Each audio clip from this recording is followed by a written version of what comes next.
आपण यवत या ठिकाणी उपविभागीय अधिकारी माननीय रेवणनाथजी लबडे साहेब, त्याचप्रमाणे दौंड तालुक्याचे तहसीलदार माननीय अरुणजी शेलार या यवत या ठिकाणी महसूल विभागाच्या माध्यमातून छत्रपती शिवाजी महाराजस्व समाधान शिबिर योजना आज पूर्ण होत आहे।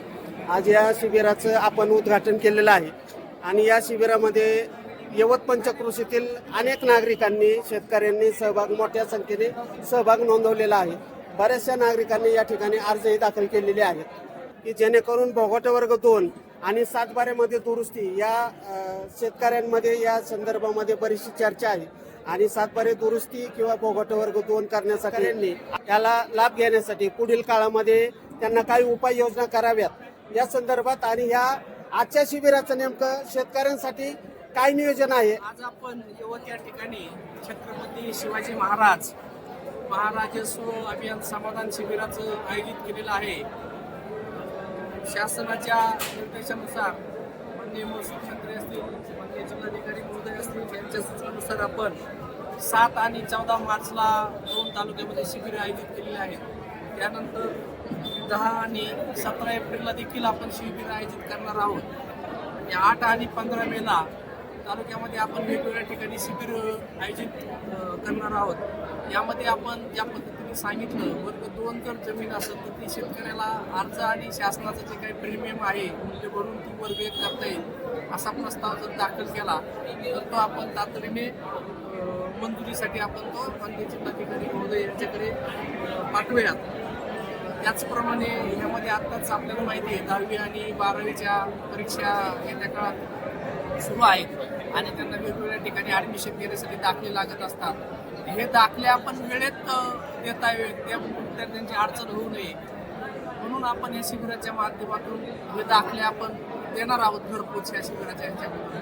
त्यामध्ये बहुतांश शेतकऱ्याचीच मुलं आहेत आपल्याकडं, शाळेचा त्याच्यामध्ये सहभाग आपण घेत आहोत आणि जे काही आमचं तहसील कार्यालय, प्रांत कार्यालय असेल यांच्यामार्फत आपण हे दाखले आपण घरपोच करत आहोत। त्यामध्ये वेगवेगळे आपली माहिती सेवा केंद्र आहेत, त्यांच्यामार्फत अर्ज प्राप्त करून घेणे, पुरावे जमा करणे आणि दाखले वाटप करणे हा या शिबिराचा हेतू आहे। नंतर आपण काय याच्यामध्ये जिवंत 7/12 मोहीम आपल्याकडे सुरू आहे। त्याच्यामध्ये जर एखादा शेतकरी मिळत असेल त्याच्या ज्या वारसाच्या ज्या नोंदी आहेत त्याही आपण या शिबिराच्या निमित्ताने करत आहोत। नंतर वेगवेगळ्या ज्या काही सामाजिक न्यायाच्या योजना आहेत, गरजवंत आहेत समजा पात्र लाभार्थी, तर त्यांना लाभ आपण या शिबिराच्या निमित्ताने देत आहोत। त्यानंतर आत्ताच शासनाने एक महत्त्वाकांक्षी निर्णय घेतलेला आहे। कृषी परवानगीची अटच शासनानं रद्द केलेली आहे। तर एखाद्या ज्याला उद्योग व्यवसाय करायचा आहे त्यांनी जर बिल्डिंग परमिशन घेतली आणि लेआउट सँक्शन घेतलं तर त्याला एक रकमी जे काही मूल्य आहे ते भरून त्याला तीच येणे परवानगी गृहीत धरली जाणार आहे। ती वेगळ्याने त्याला काही परवानगी घ्यायची गरज नाही आणि हा जो काही टॅक्स आपल्याला दरवर्षी त्यांना भरायला लागत होता तो आता भरायची गरज नाही। हे फार सुटसुटीत झालेलं आहे ज्यांना उद्योग व्यवसाय करायचा आहे। ह्या गोष्टीची पण आपण या शिबिराच्या निमित्तानं हा विषय सगळ्या जनतेपर्यंत पोहोचवत आहोत आणि त्यांना पण चांगला प्रतिसाद मिळत आहे। त्यानंतर तुकडेबंदी कायद्याअंतर्गत जे काही व्यवहार आहेत, जे पात्र लाभार्थी आहेत ते व्यवहार नियमित करण्याचं आपण ह्या शिबिराच्या निमित्तानं हे काम देखील करत आहोत। त्यानंतर शेत रस्त्याचे जर वाद असतील तर ते वाद आपण समोपचाराने मिटवायचा प्रयत्न ह्या शिबिराच्या माध्यमातून करत आहोत।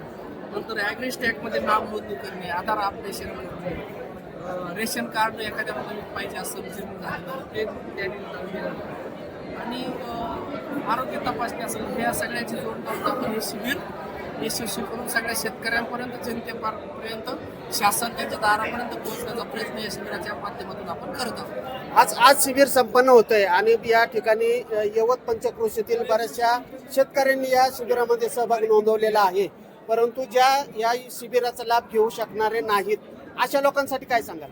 नाही, हरकत नाही। आज शिबिरात एखादा उपस्थित नाही म्हणून त्याला लाभ मिळणार नाही असं म्हणणार नाही। उद्या परवा कधी जर आला आणि त्याने अर्ज केला पात्र असेल तर त्याला नक्कीच लाभ मिळेल, त्याच्यासाठी पण आपण जरूर प्रयत्न करणार। परंतु आज शिबिर आहे, आज आपण त्यांच्या दारामध्ये पोहोचलो आहोत, आज आपण जास्तीत जास्त लोकांना आपण याचा लाभ देत आहोत। जरी कोणी वंचित राहिला तर त्याला पण आपण निश्चित त्या निमित्तानं लाभ शासनाच्या आज या शिबिरामध्ये भोगट वर्ग 2 आणि 7/12 दुरुस्ती या संदर्भात नागरिकांची, शेतकऱ्यांची बरीचशी गर्दी मला या टेबलवरती दिसून आली। तर बऱ्याचशा नागरिकांनी यापूर्वी देखील अर्ज केलेले आहेत, परंतु अर्ज करूनही त्यांच्याकडून 7/12 दुरुस्तीची कामं विलंब झालेला आहे. तर याबद्दल काय सांगा? नाही, हरकत नाही. 7/12 दुरुस्ती हे कायद्यानुसार दोन्ही पक्षकारांना नोटिसा देऊन करायचं असतं. ही थोडी न्यायिक प्रक्रिया आहे. ह्याच्यामध्ये जे काही असतील अर्ज ते आपण तातडीने फाईलावर घेऊन त्याला योग्य तो कायदेशीर जे आहे ते मदत करू आपण.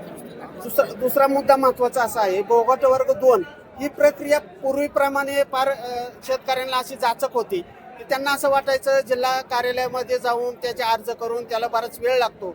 आज तुम्ही ते ग्रामीण भागामध्ये डायरेक्ट शेतकऱ्याच्या दारामध्ये येऊन सांगताय की बोगट वर्ग 2 तुम्हाला करता येईल.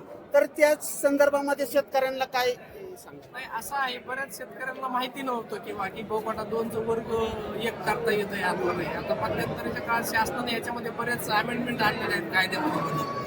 उदाहरणार्थ तुमच्या 10 वर्ष जर पुराच्या जमिनीला झालेला असेल तर ते पण त्याला वर्ग 1 करता येते. किंवा आगारी पड जमिनी आहेत, फॉरेस्ट वाटप आहे, ह्याला जो काही शासनाचा नजराणा आहे तो भरून ती जमीन वर्ग 1 करता येते. एकदा वर्ग 1 जमीन झाल्यानंतर मग त्याला काही परत हे करायची गरज नाही. असे ह्याच्यामध्ये ज्याने कोणी अर्ज केला तर आपण पाठपुरावा करून निश्चितच तो विषय तरी घेऊ. भाऊसाहेब, दुसरा एक महत्वाचा विषय आपल्याकडे आहे. PMRD मध्ये आपण वरवड पर्यंत आपली हद्द जाते आणि या भागामध्ये आता प्लॉटिंगचे विषय भरपूर चाललेले आहेत. तर बरेचसे व्यवहार, खरेदी विक्री व्यवहार हे होत असतात आणि गुंठेवारी कागद केला जातोय किंवा नोटरी करून कागद केला जातोय. तर ह्या संदर्भात काही महत्वाची सांगाल? नाही, आपल्याकडं वरवडपर्यंत आपल्याला माहिती प्लॅनिंग अथॉरिटी PMRD आहे. त्या क्षेत्रामध्ये जर तिथं तो झोन इंडस्ट्रीयल असेल किंवा रहिवासी झोन असेल आणि असा जर तुकडा असेल तर आपल्याला तो नियमानुकूल करता येईल. हे मी या निमित्तानं, कारण का आपण व्हॉट्सअपवर याच्यावरती पाहतोय की तुकडेबंदी कायदा आता बंद झालाय की तुम्ही खरेदी व्यवहार करू शकता. 1 गुंठ्याचा 2 गुंठ्याचा झोन मध्ये त्याला मान्यता पाहिजे. त्या झोन मध्ये ते जमीन असेल रहिवासी किंवा उद्योग तर तो तुकडा आपल्याला नियमानुकूल करता येईल. त्याच्यामध्ये छत्रपती शिवाजी महाराजस्व समाधान शिबिर योजनेचा या ठिकाणी कार्यक्रम संपन्न झालेला आहे. यवत या ठिकाणी भरपूर नागरिकांनी मोठ्या संख्येने सहभाग घेतलेला आहे. लोकशक्ती न्यूज दौंड प्रतिनिधी अनिल गायकवाड.